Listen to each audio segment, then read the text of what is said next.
Sourate 4. An-Nisa, les femmes. Au nom d'Allah, le tout miséricordieux, le très miséricordieux. Ô hommes, craignez votre Seigneur qui vous a créé d'un seul être, et a créé de celui-ci son épouse, et qui de ces deux-là fait répandre sur la terre beaucoup d'hommes et de femmes. Craignez Allah au nom duquel vous vous implorez les uns les autres, et craignez de rompre les liens du sang. Certes, Allah vous observe parfaitement. Et donnez aux orphelins leurs biens. N'y substituez pas le mauvais au bon. Ne mangez pas leurs biens avec les vôtres, c'est vraiment un grand péché. Et si vous craignez de n'être pas juste envers les orphelins, il est permis d'épouser 2, 3 ou 4 parmi les femmes qui vous plaisent. Mais si vous craignez de n'être pas juste avec celles-ci, alors une seule. Ou des esclaves que vous possédez. Cela afin de ne pas faire d'injustice ou afin de ne pas aggraver votre charge de famille. Et donnez aux épouses leur mahr, dot, de bonne grâce. Si de bon gré elles vous en abandonnent quelque chose, disposez-en alors à votre aise et de bon cœur. Et ne confiez pas aux incapables vos biens dont Allah a fait votre subsistance, mais prélevez-en, pour eux, nourriture et vêtements, et parlez-leur convenablement. Et éprouvez la capacité des orphelins jusqu'à ce qu'ils atteignent l'aptitude au mariage. Et si vous ressentez en eux une bonne conduite, remettez-leur leurs biens. Ne les utilisez pas dans votre intérêt avec gaspillage et dissipation, avant qu'ils ne grandissent. Quiconque est aisé, qu'il s'abstienne d'en prendre lui-même. S'il est pauvre, alors qu'il en utilise raisonnablement. Et lorsque vous leur remettez leurs biens, prenez des témoins à leur encontre. Mais Allah suffit pour observer et compter. Aux hommes revient une part de ce qu'ont laissé les pères et mères ainsi que les proches. Et aux femmes, une part de ce qu'ont laissé les pères et mères ainsi que les proches, que ce soit peu ou beaucoup, une part fixée. Et lorsque les proches parents, les orphelins, les nécessiteux assistent au partage, offrez-leur quelque chose de l'héritage, et parlez-leur convenablement. Que la crainte saisisse ceux qui laisseraient après eux une descendance faible et qui seraient inquiets à leur sujet. Qu'ils redoutent donc Allah et qu'ils prononcent des paroles justes. Ceux qui mangent, disposent. Injustement des biens des orphelins ne font que manger du feu dans leur ventre. Ils brûleront bientôt dans les flammes de l'enfer. Voici ce qu'Allah vous enjoint au sujet de vos enfants. Aux fils, une part équivalente à celle de 2 filles. S'il n'y a que des filles, même plus de 2, à elles alors 2 tiers de ce que le défunt laisse. Et s'il n'y en a qu'une, à elle alors la moitié. Quant au père et mère du défunt, à chacun d'eux le 6e de ce qu'il laisse, s'il a un enfant. S'il n'a pas d'enfant et que ses pères et mères héritent de lui, à sa mère alors le tiers. Mais s'il a des frères, à la mère alors le 6e, après exécution du testament qu'il aurait fait ou paiement d'une dette. De vos ascendants ou descendants, vous ne savez pas qui est plus près de vous en utilité. Ceci est un ordre obligatoire de la part d'Allah, car Allah est certes omniscient et sage. Et à vous, la moitié de ce que laissent vos épouses, si elles n'ont pas d'enfant. Si elles ont un enfant, alors à vous le quart de ce qu'elles laissent, après exécution du testament qu'elles auraient fait ou paiement d'une dette. Et à elles, un quart de ce que vous laissez, si vous n'avez pas d'enfant. Mais si vous avez un enfant, à elles, alors le 8e de ce que vous laissez après exécution du testament que vous auriez fait ou paiement d'une dette. Et si un homme ou une femme meurt sans héritier direct, cependant qu'il laisse un frère ou une sœur, à chacun de ceux-ci, alors un 6e. S'ils sont plus de 2, tous alors participeront au tiers, après exécution du testament ou paiement d'une dette sans préjudice à quiconque. Telle est l'injonction d'Allah, et Allah est omniscient et indulgent. Tels sont les ordres d'Allah, et quiconque obéit à Allah et à son messager, il le fera entrer dans les jardins sous lesquels coulent les ruisseaux, pour y demeurer éternellement, et voilà la grande réussite. Et quiconque désobéit à Allah et à son messager, et transgresse ses ordres, il le fera entrer au feu pour y demeurer éternellement, et celui-là aura un châtiment avilissant. Celles de vos femmes qui forniquent, faites témoigner à leur encontre 4 d'entre vous. S'ils témoignent, alors confinez ces femmes dans vos maisons, jusqu'à ce que la mort les rappelle ou qu'Allah décrète un autre ordre à leur égard. Les 2 d'entre vous qui l'ont commise, la fornication, sévissez contre eux. S'ils se repentent ensuite et se réforment, alors laissez-les en paix. Allah demeure accueillant au repentir et miséricordieux. Allah accueille seulement le repentir de ceux qui font le mal par ignorance et qui aussitôt se repentent. Voilà ceux de qui Allah accueille le repentir. Et Allah est omniscient et sage. Mais l'absolution n'est point destinée à ceux qui font de mauvaises actions jusqu'au moment où la mort se présente à l'un d'eux et qui s'écrie « Certes, je me repens maintenant ». Non plus pour ceux qui meurent mécréants, et c'est pour eux que nous avons préparé un châtiment douloureux. Ô les croyants, il ne vous est pas licite d'hériter des femmes contre leur gré. Ne les empêchez pas de se remarier dans le but de leur ravir une partie de ce que vous aviez donné, à moins qu'elles ne viennent à commettre un péché prouvé. Et comportez-vous convenablement envers elles. Si vous avez de l'aversion envers elles durant la vie commune, il se peut que vous ayez de l'aversion pour une chose où Allah a déposé un grand bien. Si vous voulez substituer une épouse à une autre, et que vous ayez donné à l'une un quintard, 1000 pièces d'or, n'en reprenez rien. Quoi, le reprendriez-vous par injustice et péché manifeste? Comment oseriez-vous le reprendre, alors que l'union la plus intime vous est associée l'un à l'autre, et qu'elles aient obtenu de vous un engagement solennel? Et n'épousez pas les femmes que vos pères ont épousées, exception faite pour le passé. C'est une turpitude, une abomination, et quelle mauvaise conduite. Vous sont interdites vos mères, filles, sœurs, tantes paternelles et tantes maternelles, filles d'un frère et filles d'une sœur, mères qui vous ont allaitées, sœurs de lait, mères de vos femmes, belles-filles sous votre tutelle et issues de femmes avec qui vous avez consommé le mariage. Si le mariage n'a pas été consommé, ceci n'est pas un péché de votre part. Les femmes de vos fils nés de vos reins, de même que 2 sœurs réunies, exception faite pour le passé, car vraiment, Allah est pardonneur et miséricordieux. Et parmi les femmes, les dames, qui ont un mari, sauf si elles sont vos esclaves en toute propriété. Prescription d'Allah sur vous. À part cela, il vous est permis de les rechercher en vous servant de vos biens et en concluant mariage, non en débauché. Puis de même que vous jouissez d'elles, donnez-leur leur mahr, leur dot, comme une chose due. Il n'y a aucun péché contre vous à ce que vous concluiez un accord quelconque entre vous après la fixation du mahr, de la dot, car Allah est certes omniscient et sage. Et quiconque parmi vous n'a pas les moyens pour épouser des femmes libres, non esclaves, croyantes, eh bien il peut épouser une femme parmi celles de vos esclaves croyantes. Allah connaît mieux votre foi, car vous êtes les uns des autres de la même religion. Et épousez-les avec l'autorisation de leur maître, wali, et donnez-leur un mahr, dot, convenable. Épousez-les étant vertueuses, et non pas livrées à la débauche ni ayant des amants clandestins. Si, une fois engagées dans le mariage, elles commettent l'adultère, elles reçoivent la moitié du châtiment qui revient aux femmes libres non esclaves mariées. Ceci est autorisé à celui d'entre vous qui craint la débauche, mais ce serait mieux pour vous d'être endurant, et Allah est pardonneur et miséricordieux. Allah veut vous éclairer, vous montrer les voies des hommes d'avant vous, et aussi accueillir votre repentir. Et Allah est omniscient et sage. Et Allah veut accueillir votre repentir, mais ceux qui suivent les passions veulent que vous vous incliniez grandement vers l'erreur comme ils le font. Allah veut vous alléger les obligations, car l'homme a été créé faible. Ô les croyants, que les uns d'entre vous ne mangent pas les biens des autres illégalement, mais qu'il y ait du négoce légal entre vous par consentement mutuel. Et ne vous tuez pas vous-même, Allah en vérité est miséricordieux envers vous. Et quiconque commet cela par excès et par iniquité, nous le jetterons au feu, voilà qui est facile pour Allah.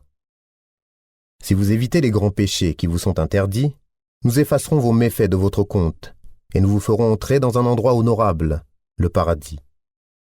Ne convoitez pas ce qu'Allah a attribué aux uns d'entre vous plus qu'aux autres, aux hommes la part qu'ils ont acquise et aux femmes la part qu'elles ont acquise. Demandez à Allah de sa grâce, car Allah certes est omniscient. À tous, nous avons désigné des héritiers pour ce que leur laissent leur père et mère, leurs proches parents et ceux envers qui, de vos propres mains, vous vous êtes engagés. Donnez-leur donc leur part, car Allah en vérité est témoin de tout. Les hommes ont autorité sur les femmes, en raison des faveurs qu'Allah accorde à ceux-là sur celles-ci, et aussi à cause des dépenses qu'ils font de leurs biens. Les femmes vertueuses sont obéissantes à leur mari, et protègent ce qui doit être protégé pendant l'absence de leur époux avec la protection d'Allah. Et quant à celles dont vous craignez la désobéissance, exhortez-les. Éloignez-vous d'elles dans leur lit et frappez-les, en dernier ressort, légèrement, et si cela est utile. Si elles arrivent à vous obéir, alors ne cherchez plus de voix contre elles, car Allah est certes haut et grand. Si vous craignez le désaccord entre les deux époux, envoyez alors un arbitre de sa famille à lui et un arbitre de sa famille à elle. Si les deux veulent la réconciliation, Allah rétablira l'entente entre eux. Allah est certes omniscient et parfaitement connaisseur. Adorez Allah et ne lui donnez aucun associé. Agissez avec bonté envers vos pères et mères, les proches, les orphelins, les pauvres, le proche voisin, le voisin lointain, le collègue et le voyageur et les esclaves en votre possession. Car Allah n'aime pas, en vérité, le présomptueux, l'arrogant. Ceux qui sont avares et ordonnent l'avarice aux autres et cachent ce qu'Allah leur a donné de par sa grâce, nous avons préparé un châtiment avilissant pour les mécréants. Et ceux qui dépensent leurs biens avec ostentation devant les gens et ne croient ni en Allah ni au jour dernier, quiconque a le diable pour camarade inséparable, quel mauvais camarade! Qu'auraient-ils à se reprocher s'ils avaient cru en Allah et au jour dernier et dépensé dans l'obéissance de ce qu'Allah leur a attribué? Allah, d'eux, est omniscient. Certes, Allah ne laisse personne, fût-ce du poids d'un atome. S'il est une bonne action, il la double et accorde une grosse récompense de sa part. Comment seront-ils quand nous ferons venir de chaque communauté un témoin et que nous deux, Muhammad, ferons venir comme témoins contre ces gens-ci? Ce jour-là, ceux qui n'ont pas cru et ont désobéi aux messagers préféreraient que la terre fût nivelée sur eux et ils ne sauront cacher à Allah aucune parole. Ô les croyants, n'approchez pas de la salat, prière, alors que vous êtes ivres, jusqu'à ce que vous compreniez ce que vous dites, et aussi quand vous êtes en état d'impureté, à moins que vous ne soyez en voyage, jusqu'à ce que vous ayez pris un bain rituel. Si vous êtes malade ou en voyage, ou si l'un de vous revient du lieu où il a fait ses besoins, ou si vous avez touché des femmes et que vous ne trouviez pas d'eau, alors recourez à une terre pure et passez-vous-en sur vos visages et sur vos mains. Allah en vérité est indulgent et pardonneur. N'as-tu pas, Muhammad, vu ceux qui ont reçu une partie du livre, acheter l'égarement et chercher à ce que vous vous égariez du droit chemin? Allah connaît mieux vos ennemis, et Allah suffit comme protecteur, et Allah suffit comme secoureur. Il en est parmi les Juifs qui détournent les mots de leur sens et disent « Nous avions entendu, mais nous avons désobéi. Écoute sans qu'il te soit donné d'entendre, et favorise-nous, ra'ina, tordant la langue et attaquant la religion. Si au contraire ils disaient « Nous avons entendu et nous avons obéi. Écoute et regarde-nous, ce serait meilleur pour eux et plus droit. » Mais Allah les a maudits à cause de leur mécréance, leur foi est donc bien médiocre. Ô vous à qui on a donné le livre, croyez à ce que nous avons fait descendre, en confirmation de ce que vous aviez déjà, avant que nous effacions des visages et les retournions sens devant derrière, ou que nous les maudissions comme nous avons maudit les gens du sabbat. Car le commandement d'Allah est toujours exécuté. Certes, Allah ne pardonne pas qu'on lui donne quelque associé. À part cela, il pardonne à qui il veut. Mais quiconque donne à Allah quelque associé commet un énorme péché. N'as-tu pas vu ceux-là qui se déclarent purs?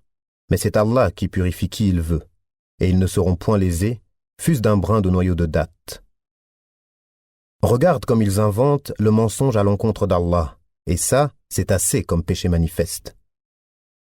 N'as-tu pas vu ceux-là à qui une partie du livre a été donnée, avoir foi en la magie, djibt et au tarout, diable, idole et toute fausse divinité, et dire en faveur de ceux qui ne croient pas, ceux-là sont mieux guidés sur le chemin que ceux qui ont cru.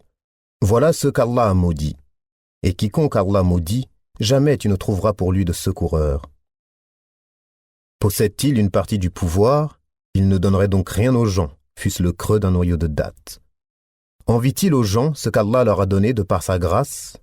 Or, nous avons donné à la famille d'Abraham le livre et la sagesse, et nous leur avons donné un immense royaume. Certains d'entre eux ont cru en lui, d'autres d'entre eux s'en sont écartés. L'enfer leur suffira comme flamme pour y brûler. Certes, ceux qui ne croient pas à nos versets, le Coran, nous les brûlerons bientôt dans le feu. Chaque fois que leurs peaux auront été consumées, nous leur donnerons d'autres peaux en échange afin qu'ils goûtent au châtiment. Allah est certes puissant et sage. Et quant à ceux qui ont cru et fait de bonnes œuvres, Bientôt nous les ferons entrer au jardin sous lesquels coulent des ruisseaux. Ils y demeureront éternellement. Il y aura là pour eux des épouses purifiées. Et nous les ferons entrer sous un ombrage épais. Certes, Allah vous commande de rendre les dépôts à leurs ayants droit. Et quand vous jugez entre des gens, de juger avec équité. Quelle bonne exhortation qu'Allah vous fait. Allah est en vérité celui qui entend et qui voit tout. Ô les croyants, obéissez à Allah et obéissez aux messagers et à ceux d'entre vous qui détiennent le commandement. Puis, si vous vous disputez en quoi que ce soit, renvoyez-le à Allah et aux messagers si vous croyez en Allah et au jour dernier. Ce sera bien mieux et de meilleure interprétation et aboutissement. N'as-tu pas vu ceux qui prétendent croire à ce qu'on a fait descendre vers toi, prophète, et à ce qu'on a fait descendre avant toi? Ils veulent prendre pour juge le Tarout, alors que c'est en lui qu'on leur a commandé de ne pas croire. Mais le diable veut les égarer très loin dans l'égarement. Et lorsqu'on leur dit « Venez vers ce qu'Allah a fait descendre et vers le messager », tu vois les hypocrites s'écarter loin de toi. Comment agiront-ils quand un malheur les atteindra à cause de ce qu'ils ont préparé de leurs propres mains? Puis ils viendront alors près de toi, jurant par Allah, « Nous n'avons voulu que le bien et la réconciliation. » Voilà ce dont Allah sait ce qu'ils ont dans leur cœur. Ne leur tiens donc pas rigueur, exhorte-les, et dis-leur sur eux-mêmes des paroles convaincantes. Nous n'avons envoyé de messagers que pour qu'ils soient obéis, par la permission d'Allah. Si, lorsqu'ils ont fait du tort à leur propre personne, ils venaient à toi en implorant le pardon d'Allah, et si le messager demandait le pardon pour eux, ils trouveraient certes Allah très accueillant au repentir, miséricordieux. Non, par ton Seigneur, ils ne seront pas croyants aussi longtemps qu'ils ne t'auront demandé de juger de leurs disputes, et qu'ils n'auront éprouvé nulle angoisse pour ce que tu auras décidé, et qu'ils se soumettent complètement à ta sentence. Si nous leur avions prescrit ceci, tuez-vous vous-même, ou sortez de vos demeures, ils ne l'auraient pas fait, sauf un petit nombre d'entre eux. S'ils avaient fait ce à quoi on les exhortait, cela aurait été certainement meilleur pour eux, et leur foi aurait été plus affermie. Alors, nous leur aurions donné certainement de notre part une grande récompense, et nous les aurions guidés certes vers un droit chemin. Quiconque obéit à Allah et aux messagers, ceux-là seront avec ceux qu'Allah a comblés de ses bienfaits, les prophètes, les véridiques, les martyrs et les vertueux. Et quel bon compagnon que cela. Cette grâce vient d'Allah, et Allah suffit comme parfait connaisseur. Ô les croyants, prenez vos précautions et partez en expédition par détachement ou en masse. Parmi vous, il y aura certes quelqu'un qui tardera à aller au combat, et qui, si un malheur vous atteint, dira « Certes, Allah m'a fait une faveur en ce que je ne me suis pas trouvé en leur compagnie. » Et si c'est une grâce qui vous atteint de la part d'Allah, il se mettra certes à dire, comme s'il n'y avait aucune affection entre vous et lui, « Quel dommage! Si j'avais été avec eux, j'aurais alors acquis un gain énorme. » Qu'ils combattent donc dans le sentier d'Allah ceux qui troquent la vie présente contre la vie future. Et quiconque combat dans le sentier d'Allah, tué ou vainqueur, nous lui donnerons bientôt une énorme récompense.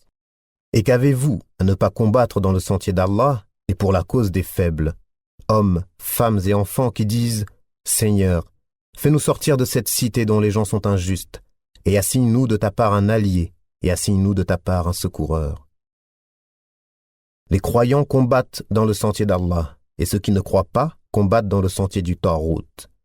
Eh bien, combattez les alliés du diable, car la ruse du diable est certes faible. N'as-tu pas vu ceux auxquels on avait dit « Abstenez-vous de combattre, accomplissez la salat et acquittez la zakat. » Puis lorsque le combat leur fut prescrit, voilà qu'une partie d'entre eux se mit à craindre les gens comme on craint Allah, ou même d'une crainte plus forte encore, et à dire « Ô notre Seigneur, pourquoi nous as-tu prescrit le combat?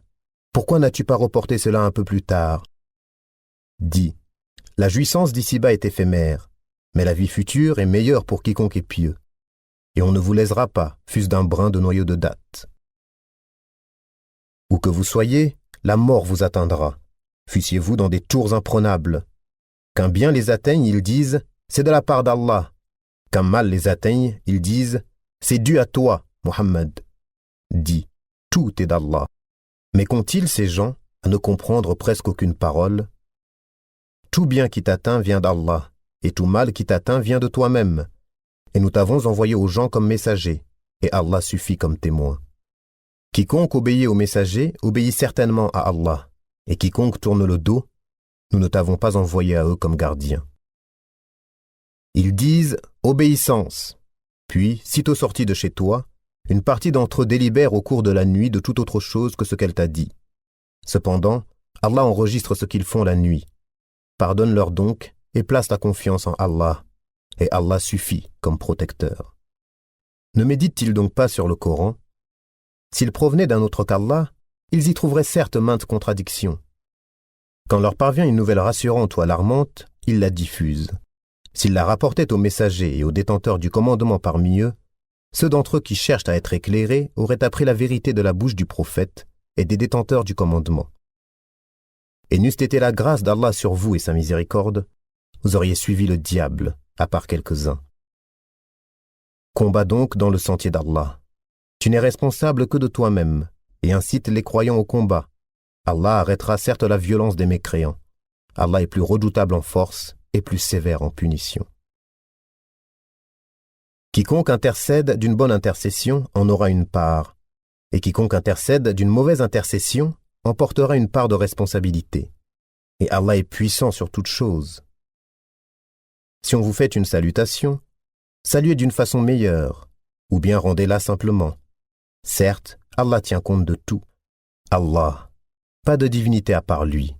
Très certainement, il vous rassemblera au jour de la résurrection, point de doute là-dessus. Et qui est plus véridique qu'Allah en parole. Qu'avez-vous à vous diviser en deux factions au sujet des hypocrites, alors qu'Allah les a refoulés dans leur infidélité pour ce qu'ils ont acquis? Voulez-vous guider ce qu'Allah égare? Et quiconque Allah égare, tu ne lui trouveras pas de chemin pour le ramener. Ils aimeraient vous voir mécréants comme ils ont mécru, alors vous seriez tous égaux. Ne prenez donc pas d'alliés parmi eux, jusqu'à ce qu'ils émigrent dans le sentier d'Allah. Mais s'ils tournent le dos, saisissez-les alors et tuez-les où que vous les trouviez. Et ne prenez parmi eux ni alliés ni secoureurs. Excepté ceux qui se joignent à un groupe avec lequel vous avez conclu une alliance, ou ceux qui viennent chez vous, le cœur serré d'avoir à vous combattre ou à combattre leur propre tribu. Si Allah avait voulu, il leur aurait donné l'audace et la force contre vous, et il vous aurait certainement combattu. Par conséquent, s'ils restent neutres à votre égard et ne vous combattent point, et qu'ils vous offrent la paix, alors Allah ne vous donne pas de chemin contre eux. Vous en trouverez d'autres qui cherchent à avoir votre confiance et en même temps la confiance de leur propre tribu. Toutes les fois qu'on les pousse vers l'association, l'idolâtrie, ils y retombent en masse. Par conséquent, s'ils ne restent pas neutres à votre égard, ne vous offrent pas la paix et ne retiennent pas leurs mains de vous combattre, alors saisissez-les et tuez-les où que vous les trouviez. Contre ceux-ci, nous vous avons donné une autorité manifeste. Il n'appartient pas à un croyant de tuer un autre croyant, si ce n'est par erreur. Quiconque tue par erreur un croyant, qu'il affranchisse alors un esclave croyant et remette à sa famille le prix du sang, à moins que celle-ci n'y renonce par charité. Mais si le tué appartenait à un peuple ennemi à vous et qu'il soit croyant, qu'on affranchisse alors un esclave croyant. S'il appartenait à un peuple auquel vous êtes liés par un pacte, qu'on verse alors à sa famille le prix du sang et qu'on affranchisse un esclave croyant.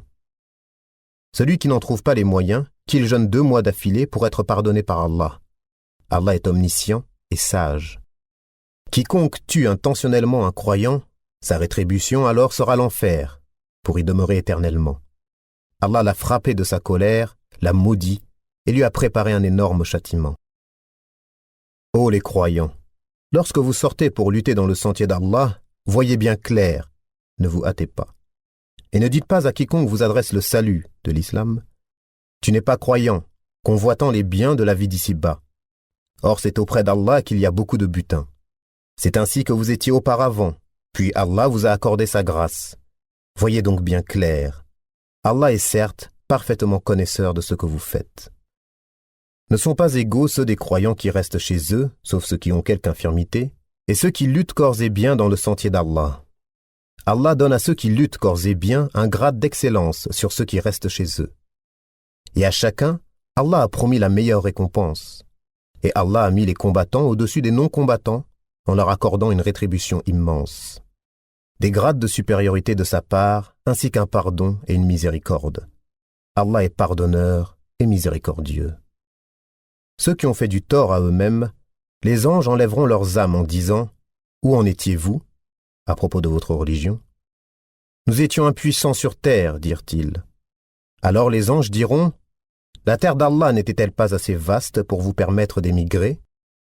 Voilà bien ceux dont le refuge est l'enfer, et quelle mauvaise destination. » À l'exception des impuissants, hommes, femmes et enfants, incapables de se débrouiller et qui ne trouvent aucune voie.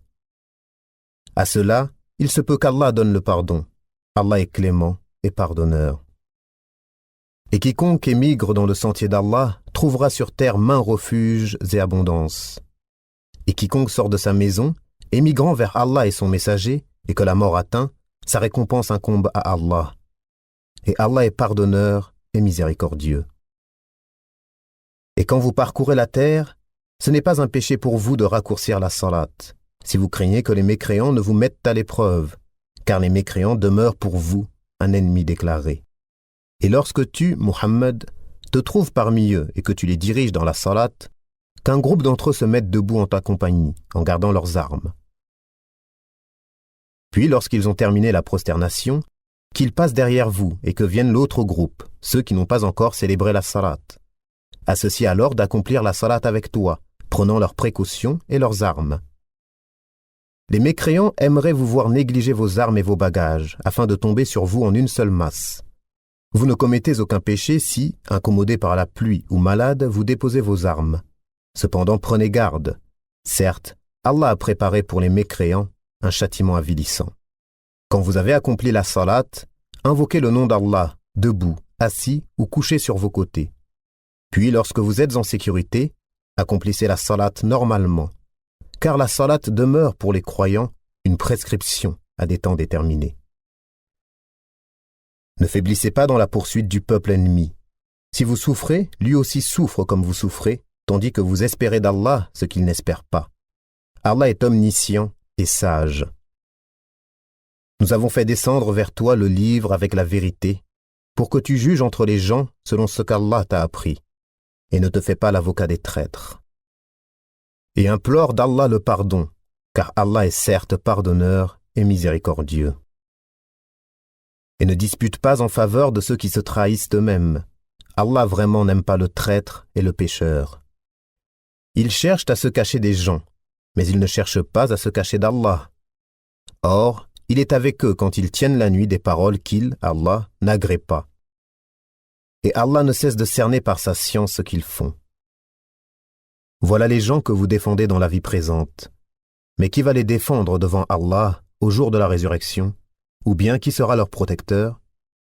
Quiconque agit mal ou fait du tort à lui-même, puis aussitôt implore d'Allah le pardon, trouvera Allah pardonneur et miséricordieux.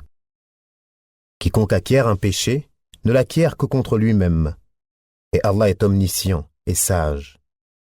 Et quiconque acquiert une faute ou un péché, puis en accuse un innocent, se rend coupable alors d'une injustice et d'un péché manifeste. Et n'eût été la grâce d'Allah sur toi, Muhammad, et sa miséricorde, une partie d'entre eux t'aurait bien volontiers égaré. Mais ils n'égarent qu'eux-mêmes, et ne peuvent en rien te nuire. Allah a fait descendre sur toi le livre et la sagesse, et t'a enseigné ce que tu ne savais pas. Et la grâce d'Allah sur toi est immense. Il n'y a rien de bon dans la plus grande partie de leurs conversations secrètes, sauf si l'un d'eux ordonne une charité, une bonne action ou une conciliation entre les gens. Et quiconque le fait, cherchant l'agrément d'Allah, à celui-là nous donnerons bientôt une récompense énorme.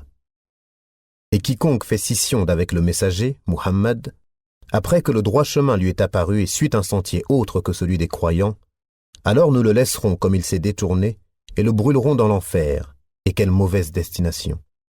Certes, Allah ne pardonne pas qu'on lui donne des associés.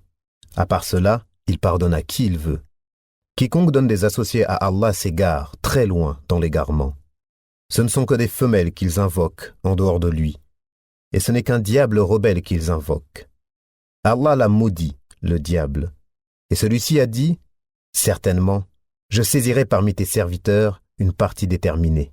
Certes, je ne manquerai pas de les égarer. Je leur donnerai de faux espoirs. Je leur commanderai et ils fondront les oreilles aux bestiaux. Je leur commanderai et ils atterreront la création d'Allah. Et quiconque prend le diable pour allié au lieu d'Allah sera certes voués à une perte évidente. Il leur fait des promesses et leur donne de faux espoirs, et le diable ne leur fait que des promesses trompeuses. Voilà ce dont le refuge est l'enfer, et ils ne trouveront aucun moyen d'y échapper. Et quant à ceux qui ont cru et fait de bonnes œuvres, nous les ferons entrer bientôt au jardin sous lesquels coulent les ruisseaux, pour y demeurer éternellement. Promesse d'Allah en vérité, et qui est plus véridique qu'Allah en parole? Ceci ne dépend ni de vos désirs, ni des désirs des gens du livre.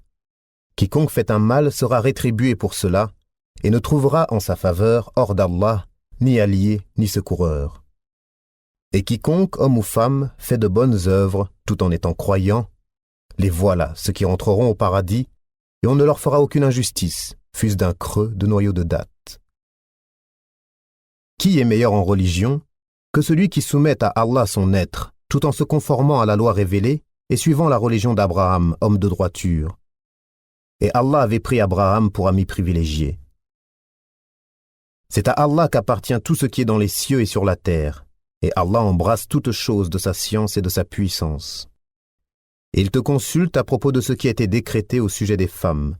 Dis, Allah vous donne son décret là-dessus, en plus de ce qui vous est récité dans le livre, au sujet des orphelines auxquelles vous ne donnez pas ce qui leur a été prescrit, et que vous désirez épouser, et au sujet des mineurs encore d'âge faible. Vous devez agir avec équité envers les orphelins, et de tout ce que vous faites de bien, Allah en est certes omniscient. Et si une femme craint de son mari abandon ou indifférence, alors ce n'est pas un péché pour les deux s'ils se réconcilient par un compromis quelconque. Et la réconciliation est meilleure, puisque les âmes sont portées à la ladrerie. Mais si vous agissez en bien et vous êtes pieux, Allah est certes parfaitement connaisseur de ce que vous faites. Vous ne pourrez jamais être équitable entre vos femmes, même si vous en êtes soucieux. Ne vous penchez pas tout à fait vers l'une d'elles au point de laisser l'autre comme en suspens. Mais si vous vous réconciliez et vous êtes pieux, donc Allah est certes pardonneur et miséricordieux. Si les deux se séparent, Allah de par sa largesse accordera à chacun d'eux un autre destin. Et Allah est plein de largesse et parfaitement sage. À Allah seul appartient tout ce qui est dans les cieux et sur la terre. Craignez Allah. Voilà ce que nous avons enjoint à ceux auxquels avant vous le livre fut donné, tout comme à vous-même. Et si vous ne croyez pas, cela ne nuit pas à Allah, car très certainement à Allah seul appartient tout ce qui est dans les cieux et sur la terre. Et Allah se suffit à lui-même, et il est digne de louange. À Allah seul appartient tout ce qui est dans les cieux et sur la terre, et Allah suffit pour s'occuper de tout. S'il voulait, il vous ferait disparaître, ô gens, et en ferait venir d'autres, car Allah en est très capable.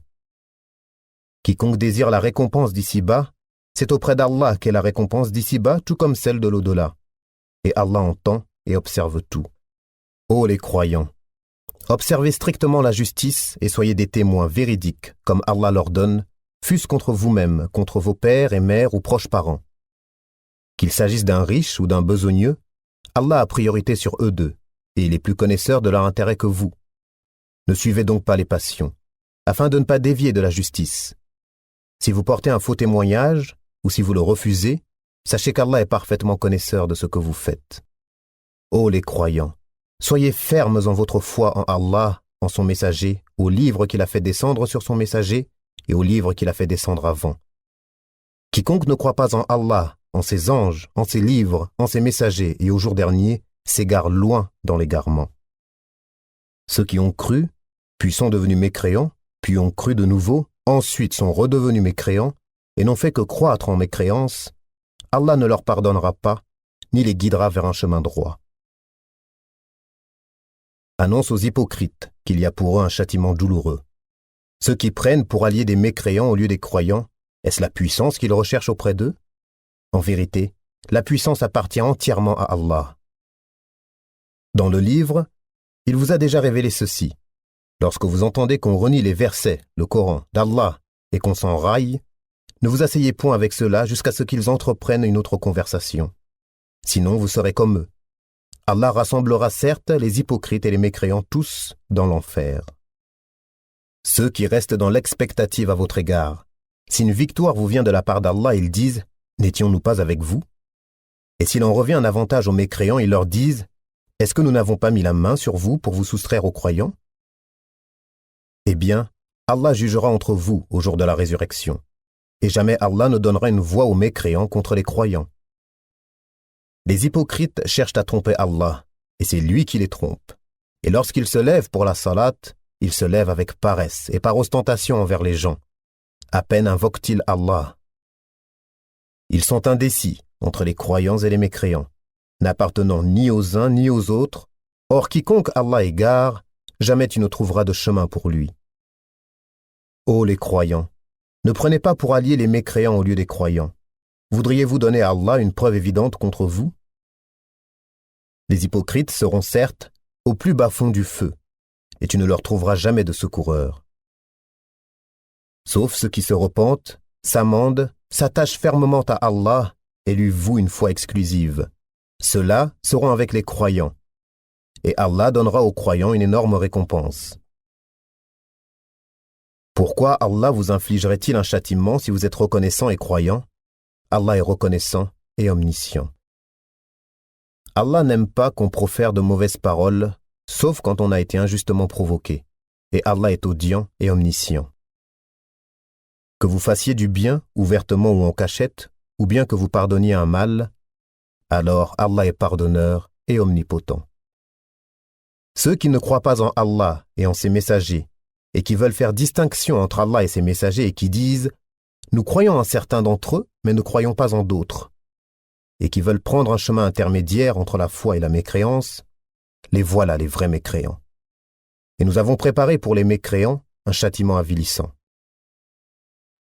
Et ceux qui croient en Allah et en ses messagers, et qui ne font point de différence entre ces derniers, voilà ceux à qui il donnera leur récompense. Et Allah est pardonneur et miséricordieux. Les gens du livre te demandent de leur faire descendre du ciel un livre. Ils ont déjà demandé à Moïse quelque chose de bien plus grave quand ils dirent « Fais-nous voir Allah à découvert ». Alors la foudre les frappa pour leur tort. Puis ils adoptèrent le veau comme idole après que les preuves leur furent venues. Nous leur pardonnâmes cela et donnâmes à Moïse une autorité déclarée. Et pour obtenir leur engagement, nous avons brandi au-dessus d'eux le mont Tour, Sinaï. Nous leur avons dit « Entrez par la porte en vous prosternant ». Nous leur avons dit « Ne transgressez pas le sabbat » et nous avons pris d'eux un engagement ferme. Nous les avons maudits. À cause de leur rupture de l'engagement, leur mécréance aux révélations d'Allah, leur meurtre injustifié des prophètes et leurs paroles, nos cœurs sont enveloppés et imperméables. En réalité, c'est Allah qui a scellé leur cœur à cause de leur mécréance, car ils ne croyaient que très peu. Et à cause de leur mécréance et de l'énorme calomnie qu'ils prononcent contre Marie, et à cause de leurs paroles, nous avons vraiment tué le Christ, Jésus, fils de Marie, le messager d'Allah. Or, ils ne l'ont ni tué ni crucifié, mais ce n'était qu'un faux semblant. Et ceux qui ont discuté sur son sujet sont vraiment dans l'incertitude. Ils n'en ont aucune connaissance certaine, ils ne font que suivre des conjectures et ils ne l'ont certainement pas tué. Mais Allah l'a élevé vers lui, et Allah est puissant et sage. Il n'y aura personne parmi les gens du livre qui n'aura pas foi en lui avant sa mort, et au jour de la résurrection, il sera témoin contre eux. C'est à cause des iniquités des Juifs que nous leur avons rendu illicites les bonnes nourritures qui leur étaient licites, et aussi à cause de ce qu'ils obstruent le sentier d'Allah, à eux-mêmes et à beaucoup de monde, et à cause de ce qu'ils prennent des intérêts usuraires, qui leur étaient pourtant interdits, et parce qu'ils mangent illégalement les biens des gens. À ceux d'entre eux qui sont mécréants, nous avons préparé un châtiment douloureux. Mais ceux d'entre eux qui sont enracinés dans la connaissance, ainsi que les croyants, tous ont foi à ce qu'on a fait descendre sur toi et à ce qu'on a fait descendre avant toi. Et quant à ceux qui accomplissent la salat, payent la zakat et croient en Allah et au jour dernier, ceux-là, nous leur donnerons une énorme récompense. Nous t'avons fait une révélation, comme nous fîmes à Noé et aux prophètes après lui. Et nous avons fait révélation à Abraham, à Ismaël, à Isaac, à Jacob, aux tribus, à Jésus, à Job, à Jonas, à Aaron et à Salomon. Et nous avons donné le Zabour à David. Il y a des messagers dont nous t'avons raconté l'histoire précédemment, et des messagers dont nous ne t'avons point raconté l'histoire. Et Allah a effectivement parlé à Moïse. En tant que messager, annonciateur et avertisseur, afin qu'après la venue des messagers, il n'y eût pour les gens point d'argument devant Allah. Allah est puissant et sage. Mais Allah témoigne de ce qu'il a fait descendre vers toi. Il a fait descendre en toute connaissance, et les anges en témoignent, et Allah suffit comme témoin. Ceux qui ne croient pas et qui obstruent le sentier d'Allah s'égarent certes loin dans l'égarement. Ceux qui ne croient pas et qui pratiquent l'injustice, Allah n'est nullement disposé à leur pardonner, ni à les guider dans un chemin, autre que le chemin de l'enfer, où ils demeureront éternellement, et cela est facile à Allah. Ô gens, le messager vous a apporté la vérité de la part de votre Seigneur. Ayez la foi donc, cela vous sera meilleur. Et si vous ne croyez pas, qu'importe, c'est à Allah qu'appartient tout ce qui est dans les cieux et sur la terre, et Allah est omniscient et sage. Ô gens du livre, chrétiens, n'exagérez pas dans votre religion et ne dites d'Allah que la vérité. Le Messie, Jésus, fils de Marie, n'est qu'un messager d'Allah, sa parole qu'il envoya à Marie et un souffle de vie venant de lui. Croyez donc en Allah et en ses messagers, et ne dites pas « 3, cessez », ce sera meilleur pour vous. Allah n'est qu'un Dieu unique. Il est trop glorieux pour avoir un enfant. C'est à lui qu'appartient tout ce qui est dans les cieux et sur la terre, et Allah suffit comme protecteur. Jamais le Messie ne trouve indigne d'être un serviteur d'Allah, ni les anges rapprochés de lui. Et ceux qui trouvent indignes de l'adorer et s'enflent d'orgueil, il les rassemblera tous vers lui. Quant à ceux qui ont cru et fait de bonnes œuvres, il leur accordera leur pleine récompense et y ajoutera le surcroît de sa grâce. Et quant à ceux qui ont eu la morgue et se sont enflés d'orgueil, il les châtiera d'un châtiment douloureux, et ils ne trouveront pour eux en dehors d'Allah ni alliés ni secoureurs. Ô gens, certes, une preuve évidente vous est venue de la part de votre Seigneur, et nous avons fait descendre vers vous une lumière éclatante. Alors ceux qui croient en Allah et qui s'attachent à lui, il les fera entrer dans une miséricorde venue de lui, et dans une grâce aussi, et il les guidera vers lui dans un chemin droit. Il te demande ce qui a été décrété. Dis, au sujet du défunt qui n'a ni père ni frère, Allah vous donne son décret. Si quelqu'un meurt sans enfant, mais a une sœur, à celle-ci revient la moitié de ce qu'il laisse. Et lui, il héritera d'elle en totalité si elle n'a pas d'enfant. Mais s'il a 2 sœurs ou plus, à elles alors les 2 tiers de ce qu'il laisse. Et s'il a des frères et des sœurs, à un frère alors revient une portion égale à celle de 2 sœurs. Allah vous donne des explications pour que vous ne vous égariez pas. Et Allah est omniscient.